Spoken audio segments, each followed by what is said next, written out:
Ça me touche. Mais là, je voudrais vous remercier, vous, de vous être présentés aujourd'hui, parce qu'il y a eu des tentatives de nous démobiliser, puis vous voilà ici avec nous ensemble. Bravo! Bravo à tout votre courage, à tous ceux qui ont été courageux et qui se sont pointés aujourd'hui. Bravo! Bravo! Alors, moi, je fais suite à Jean-François. Je suis là ici pour parler un petit peu de faits. Donc, essentiellement, de dire qu'on est en présence d'une crise sanitaire manufacturée de toutes pièces.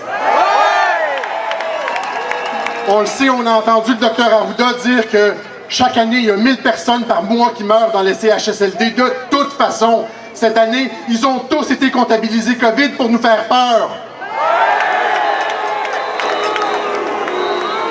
Ils ont utilisé la méthode du lien épidémiologique. Là. Tu sais, ça sonne scientifique, ça fait peur, là. Mais essentiellement, c'est juste de classer tout le monde, tous les cancers, tous les AVC dans un CHSLD où est-ce qu'il y a eu seulement un cas présumé, comme tous morts du COVID. Ça, vous le savez, je pense.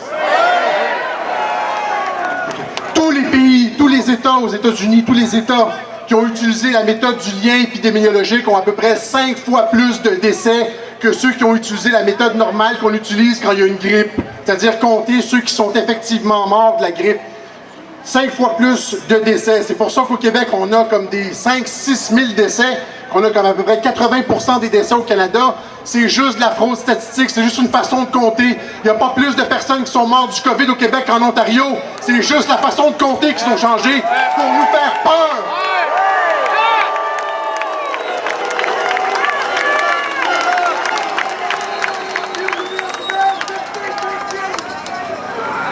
Dans beaucoup des pays, dans beaucoup des États qui ont utilisé la méthode du lien épidémiologique, maintenant, on commence à revoir à la baisse ces chiffres-là.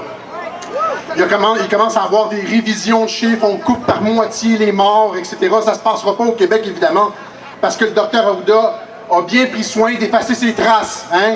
Il a dit qu'il n'allait pas avoir d'autopsie pour les cas présumés de COVID, c'est-à-dire tous ceux qu'on a rentrés dans le lien épidémiologique, bien, on ne vérifiera pas s'il y a eu un crime, une fraude statistique. Il a couvert ses traces, l'hostie.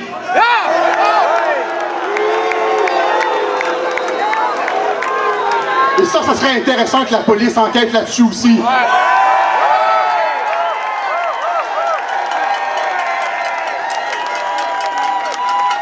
Donc aux États-Unis, seulement aux États-Unis, on pourrait parler des chiffres en Italie, mais seulement aux États-Unis, seulement 6% des décès enregistrés, catégorisés comme COVID, sont morts effectivement du COVID. Les 94 autres pourcents, c'est de la comorbidité. Vous comprenez, c'est pas juste du COVID. Donc, selon les chiffres du CDC, sur les 150 000 personnes qui sont mortes apparemment, là, selon les chiffres du COVID aux États-Unis, il y en a seulement 9 000 qui sont effectivement morts du COVID. Les autres, c'est comme au Québec, ce sont des cancers, des AVC, puis incidemment, on teste en fin de vie, là, le patient a la COVID, fait qu'on va le classer automatiquement COVID. Pas cancer, pas AVC, on le classe COVID. Vous comprenez que si on opérait de cette façon-là avec la grippe, on aurait une pandémie à chaque saison grippale. C'est de la fraude.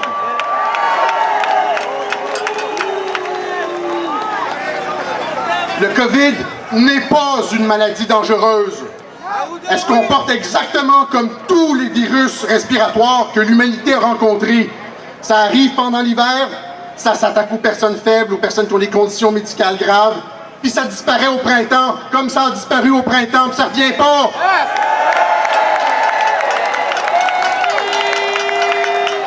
Le COVID ne fait pas plus de morts que la grippe.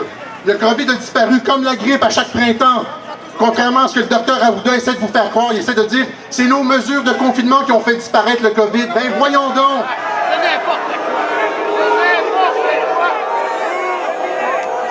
Ça fait 3 mois que l'épidémie est terminée, mais les médias et le gouvernement continuent à nous embrigader dans un système de contrôle social toujours plus contraignant, en faisant croire frauduleusement au public qu'on est toujours dans une pandémie dangereuse. Les salopards, comme on dit à Radio-Québec. Ce sont des mensonges. C'est des mensonges. Ils mentent à la population avec la complicité des médias. Il y a un mot pour ça, c'est salopard ou bien crapule.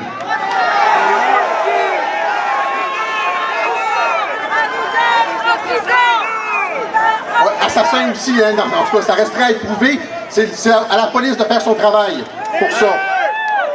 On n'ira pas jusque-là en public, là. Entre nous, on sait c'est quoi. C'est à la police de faire ce travail-là. OK? Les autorités sanitaires nous ont fait peur avec le virus pour nous assigner à résidence. C'était juste pour 2 semaines, pour aplanir la courbe. Ils nous ont finalement incarcérés pendant 2 mois en nous mentant, pendant qu'ils faisaient le ménage dans les CHSLD avec des politiques de santé publique désastreuses et délibérées.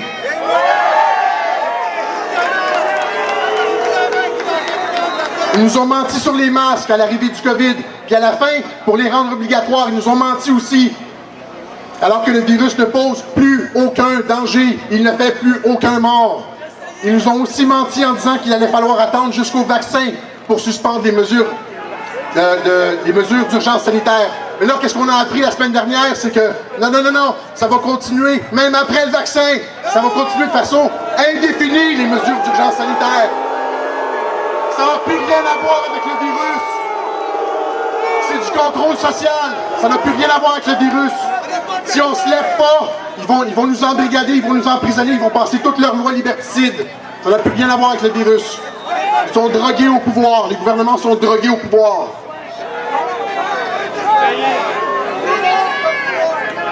Contrôler la population, contrôler socialement une population par la peur, en créant artificiellement une crise, c'est la définition classique de la dictature et de la tyrannie. C'est ça la définition de la tyrannie. C'est ça qu'on voit au Québec.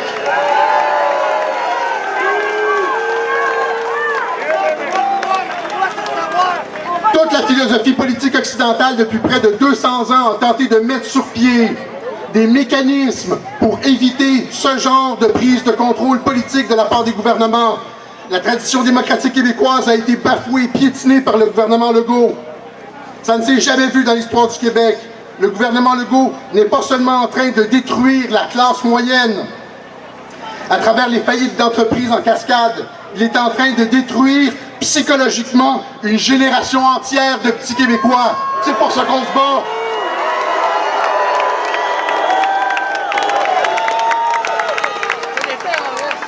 Surtout considérant le fait avéré que le virus est 10 fois moins dangereux que la grippe pour les tout-petits. 10 fois moins dangereux que la grippe pour les tout-petits. Ça n'a plus d'allure, il n'y a plus aucune. Ces mesures d'urgence sanitaire ne sont pas basées dans la science ou dans la médecine. C'est simplement des mécanismes politiques de contrôle social. Et donc, le contrat social est brisé entre la population et le gouvernement.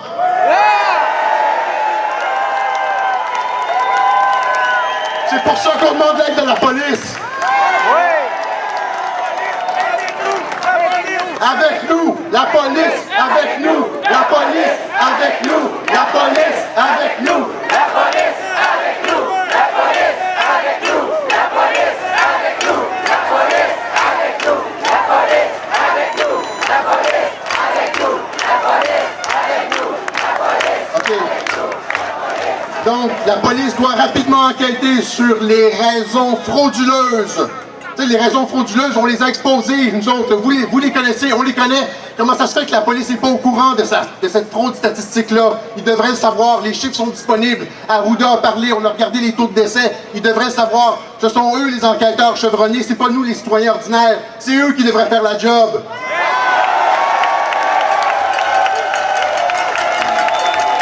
Donc la police doit rapidement enquêter sur les raisons frauduleuses qui ont mené à la suspension indue de nos droits et libertés.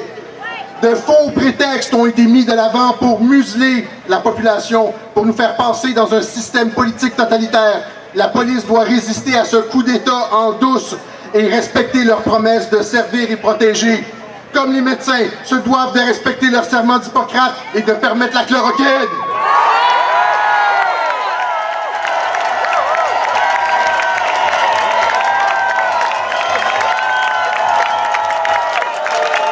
Y a-t-il encore des hommes d'honneur dans la police?